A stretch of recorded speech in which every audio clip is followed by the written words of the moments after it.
all devotees. Om Namo Bhagavate Vasudevaya.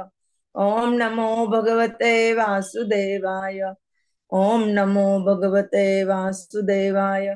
Narayanam Namaskrutyam Naram Chaiva Narottamam Devim Saraswatim Vyasam Tato Jayam Udiret Nashtaprayasho Bhadreshu Nityam Bhagavata Sevaya Bhagavati Uttam Shloke Bhakti Bhavati Naishtiki.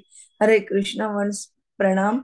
Today we try to understand Srimad Bhagavatam, Canto first, chapter 10, Departure of the Lord Krishna for Dwarka, shloka number 3 and 4. Nishamya Bhishma Uktam Atha Achyuta Uktam निशम्य भीष्म उक्तम अथ च्युत उक्तम Pravrutta Vijnana Viduta Vibhramaha प्रवृत्त विज्ञान विधुत विभ्रमः Shasagama Indra Iva Ajit Ashraya शशाशगाम Indra इव अजित आश्रयः Paridhi Upantam Anuja Anuvartitaha परिध्यूप अन्ताम अनुज अनुवर्तितः Kamam Vavarsh Parjanya Sarva Kama Dudamai कामं ववर्ष पर्जन्य सर्व काम दुघामहि Shishicusma Vrajana Gavaha शिशि चु स्म व्रजानकावः पयसा उदस्वती मुदा पयसा उधस्वतीः मूदा निशम्य भीष्म उक्तम अथ अच्युत उक्तम निशम्य भीष्म उक्तमथ उच्युत उक्तम् प्रवृत्ति विज्ञान विधूत विभ्रमः प्रवृत्त विज्ञान विधुतम विधुत विभ्रमः यशास गाम इंद्र इव अजित आश्रयः शशास गाम इंद्र इव जिताश्रयः परिधि उपान्ताम अणुजनुवर्तितः परिधि उपान्ताम अनुज अनुवर्तितः कामं ववर्ष पर्जन्यः कामं ववर्ष पर्जन्यः सर्व काम दूघामहि सर्व काम दुघामहि चिचुचूष्म गावः शिशिचुः स्म व्रजान गावः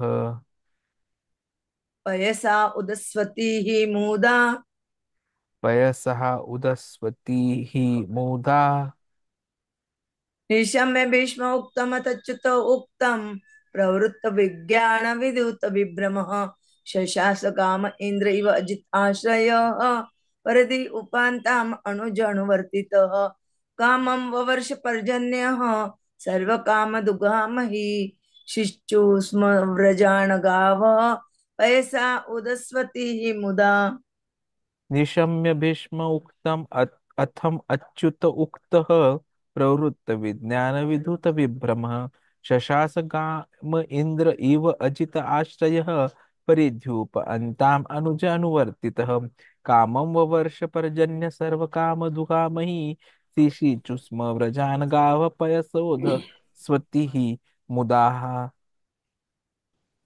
आशीष प्रभु जी।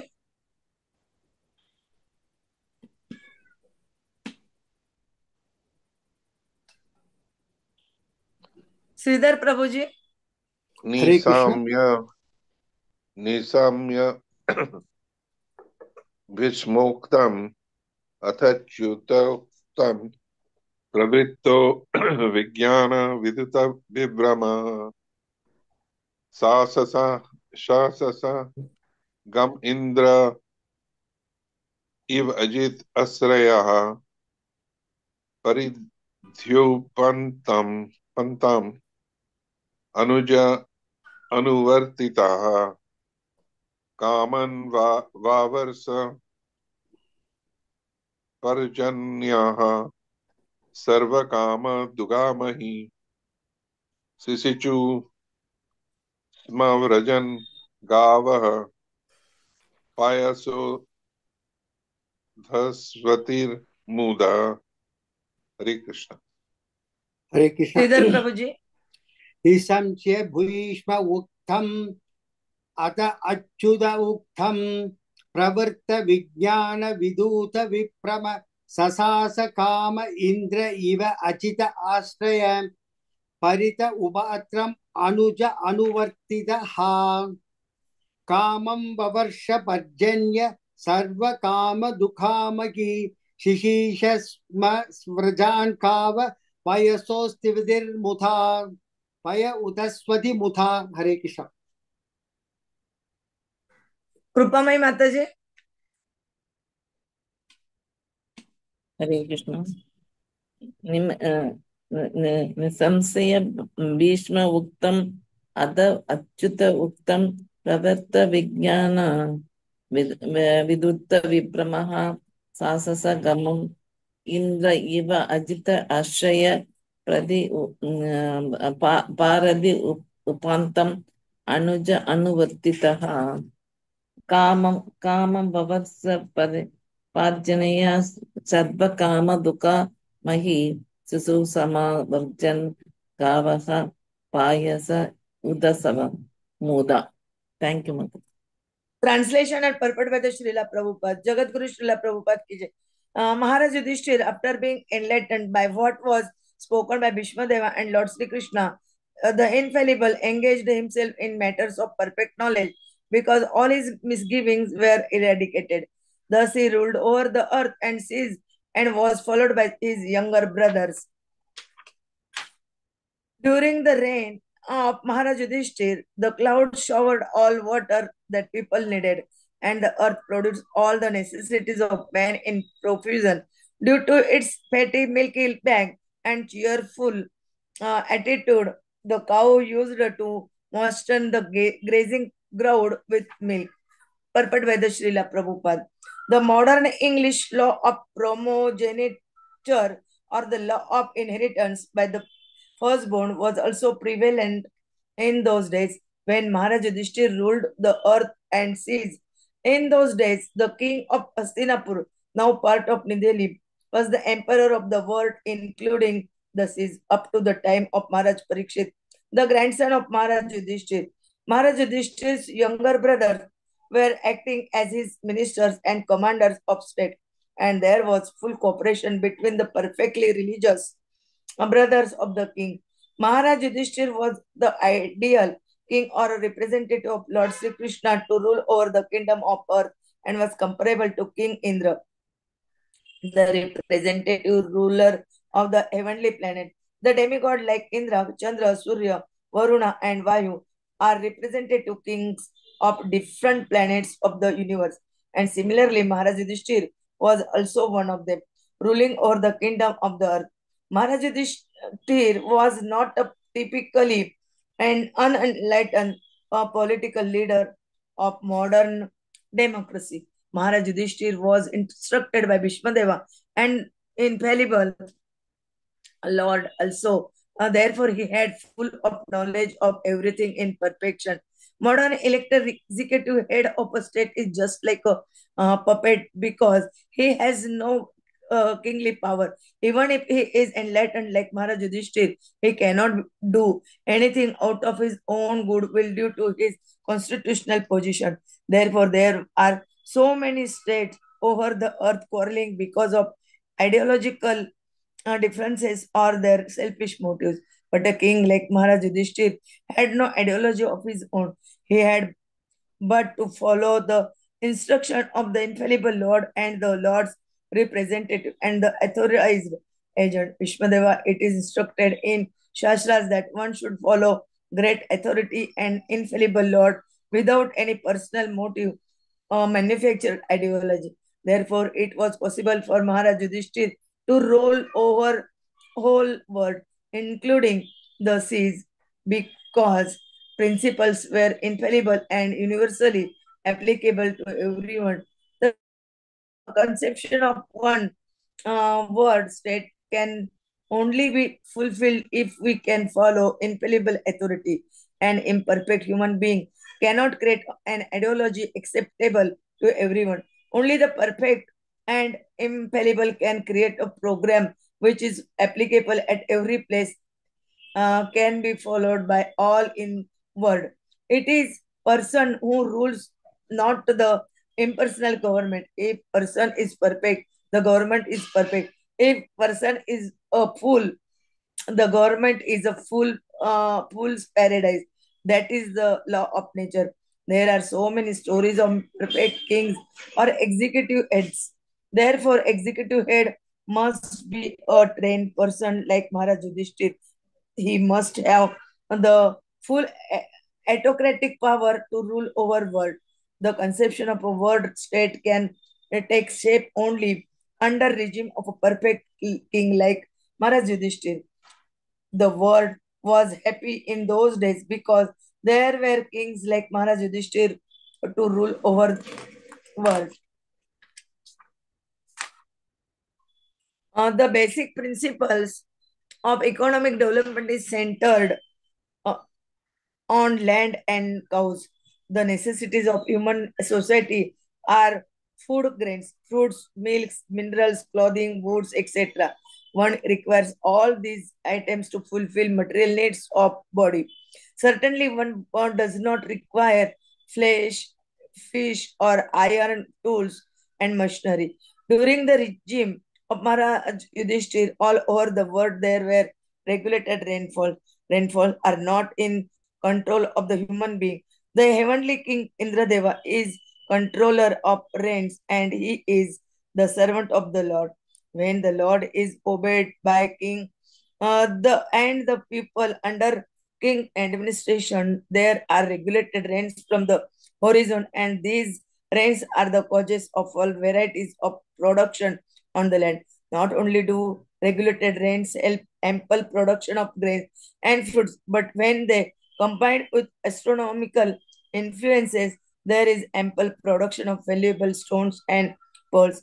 Grains and vegetables can sumptuously feed a man and animals, and a fatty cow delivers enough milk to supply a man sumptuously with vigor and vitality.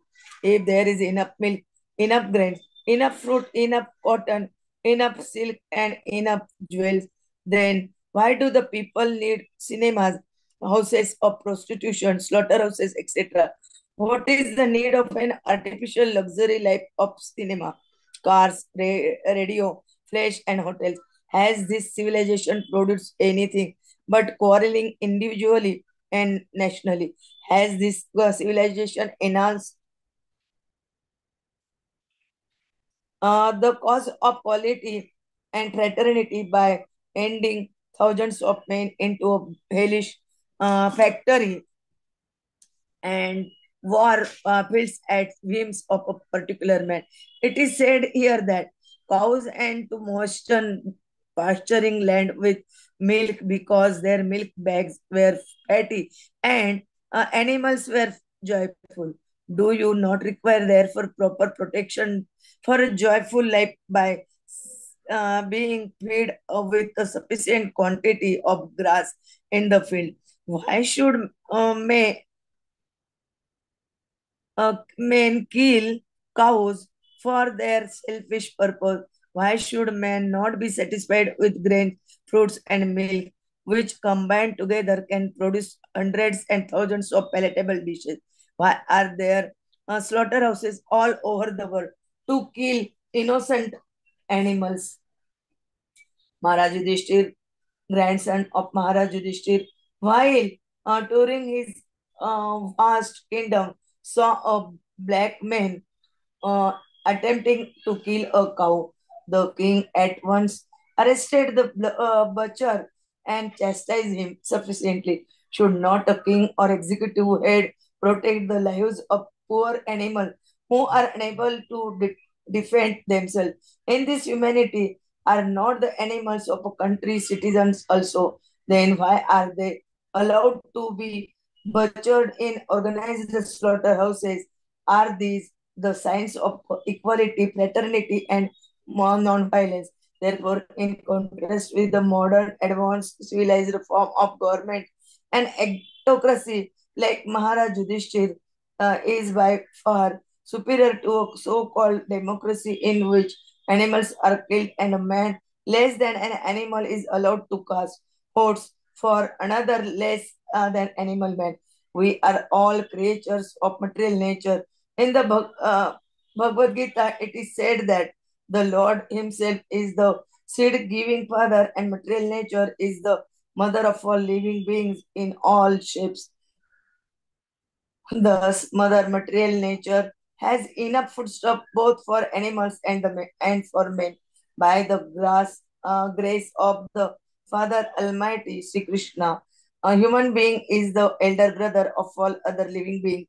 He is endowed with intelligence more powerful than animals for realizing course of nature, indication, and of the Almighty Father. Human civilization should depend on production of material nature without artificially attempting economic development to turn world into a choice of artificially greed, power only for purpose of artificial luxuries, sense gratification.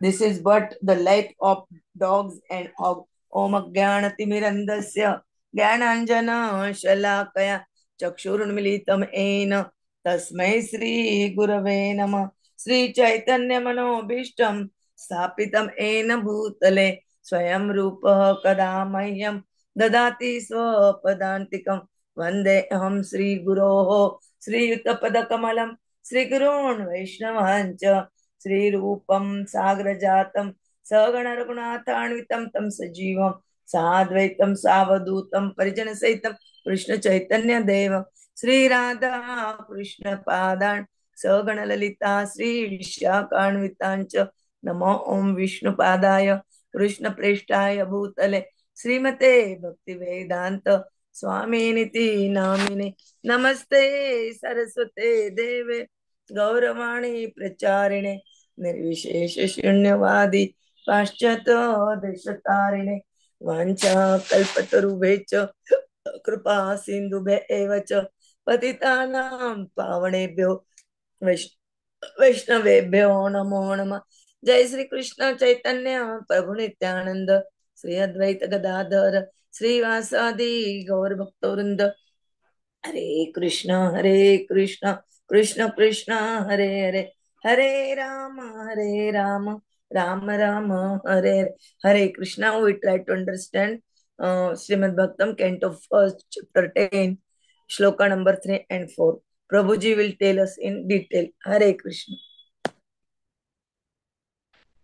Krishna Krishna Hare Hare, Hare Ram, Ram Ram, Hare Hare. Hare Krishna. So here we are seeing that Maharaj Yudhishthir, he was unwilling to accept the kingdom because he thought that for him so many people have died, have been killed, the battlefield of Kurukshetra. So he is sinful, not fit for the throne.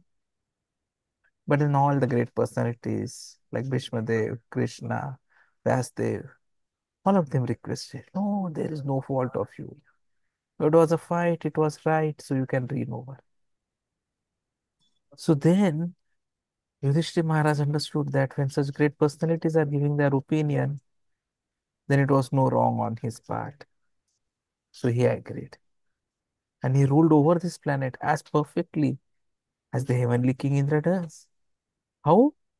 Ajita Ashraya, completely being devotee, taking shelter of Ajita. Ajita means Krishna. So if you take shelter of Krishna, Ajita, it means he is Krishna conscious, God conscious.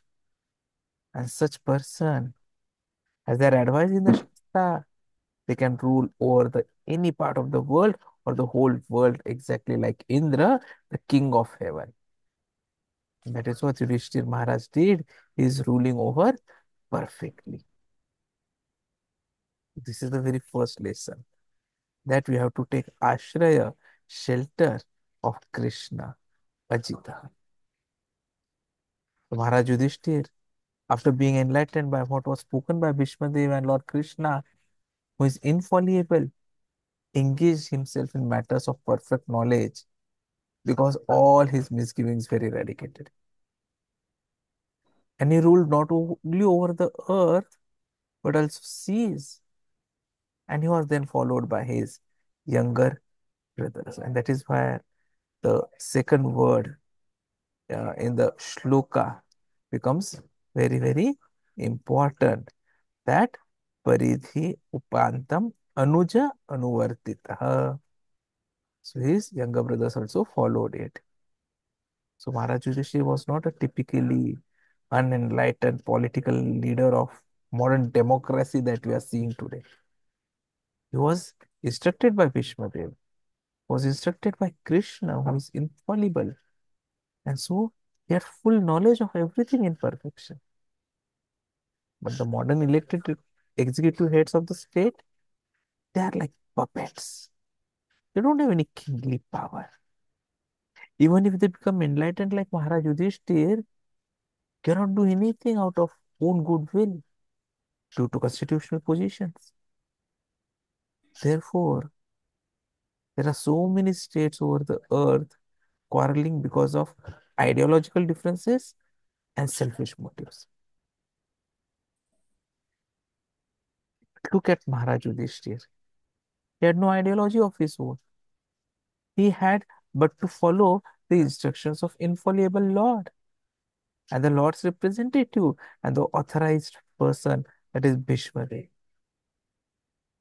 So Shastras, it is instructed that we should follow the great authority and the infallible Lord without any personal motive and manufactured ideology. An imperfect human cannot create an ideology acceptable to everyone. It's only the perfect and the infallible who can create a program which is applicable at every place and can be followed by all in the world. And that is what Krishna is doing as Achyuta. We hear about the concept of one world, one state. But then this can take shape only at the regime of a perfect king like Maharaj Yudhishthira. The world was happy in those days because there were kings like Maharaj Yudhishthira to rule over the world. What we see today is the Muslim countries coming together to prepare a Muslim army. So no one like Maharaj Yudhishthira who knows about absolute truth and who can guide his citizens on how to achieve absolute truth. And that is the cause of all the commotion, all the egos, all the hate mongering that we are seeing nowadays. When the king is pious, citizens also become pious. Yatha Raja, Tatha Prajaha. So the king has to be ideal, just like Yudhishthir Maharaj. And when the king is good, the nature also supports the king. This was comes in this shloka only. Like Parjanya. So Parjanya means rainfall. So rainfall is the basic principle of supply of all necessities of life. Therefore, Krishna says in Bhagavad Gita, Annad bhavanti bhutani parjanyad anna sambhavaha. Such a profound statement which Krishna has done. So what it means is, if someone follows the Vedic principles, then the ideal king will be a good leader. And nature will help. And so it is said that during the reign of Yudhishthira Maharaj, Kamam Vavarshah Parjanya Sarva Kama Dugam Mahi. Now Mahi means the earth. So whatever necessities we talk about, they are all obtained from where? Mahi, earth. So all the necessities, whether it be clothes, it be food, it be diamonds, it be gold, silver, everything. So it is said that if the king is pious, then to help him, the nature also cooperates. And if the king or the government is impious, then nature will not cooperate. So having a king or a leader who understands about the absolute truth and is ready to implement it is very, very important. All economic development will be complete simply if there is regular rainfall. Kamam. Kamam means all necessities of life. So the question comes is, how will Parjanya be regular? Because generally we are seeing that the seasons are not working appropriately. But here we are seeing if the rainfall is particular on time, then everything is opted. So how will Parjanya be regular? Krishna answers that also. When he says, Yajnat bhavanti Parjanya. So wherever there is yajna, wherever there is program, there will be Parjanya. Now in Kali Yuga, yajnas are very difficult to perform. First of all, there is no money, and secondly, there is no qualified Brahmana. And therefore, when it is mentioned as yajna, so this yajna here in Kali Yuga is different. Yajna sankirtan prayah yajanti hi sumedasan. So this we are going to study in detail in 11th canto, 5th chapter. But what we need to understand is, in Kali Yuga, it is the Harinam Sankirtan Yajna, which is very, very important. So we should allow everyone just chant Hare Krishna and you will be able to go back home. Whatever they have got, all right, just begin chanting, just see what happens. So we hold hands and we pray to whoever we meet and ask him to say Hare Krishna. Hare Krishna. Because this is what Chaitanya Mahaprabhu ji has ordered us. Yare dekha tare kaha Krishna Upadesh. Today I was just traveling through a taxi and I see Mataji. She was speaking to the driver and telling him about everything about Krishna consciousness. And at the end of the nearly 1 hour ride, she even gave him Bhagavad Gita first part. So this is what is required to be done. Everything is coming. There is rose flower which is coming. The mine is there. The gold is coming. The coal is coming. Petrol is coming. Everything is there in the Mahi. But who has arranged it? Sarva Kama Dugamahi. And if there is regular waterfall, then you get everything supply. And by performing yajna, you get regular waterfall, rainfall. And in the age of Kali, all the other types of yajna is not possible. So indirectly, what we are talking about is that everyone should take part in Sankirtana movement. Everyone should chant. In the material platform, our interest of people in front, they may sometimes clash. There may be fight. But fight on religion means God consciousness. If everyone becomes Krishna conscious, where is the question of fight? Because everyone will understand that the eternal constitutional position is that of a servant to the servant of the servant of the Lord. And we'll try utilizing it that way, try working and molding our life according to this principle. And when we do this, Lord will be pleased and he will instruct to Indradev, oh, these people are good, let there be rain in their area so that they are relieved from the heat. So let us surrender to Krishna and do as per his instructions. Hare Krishna.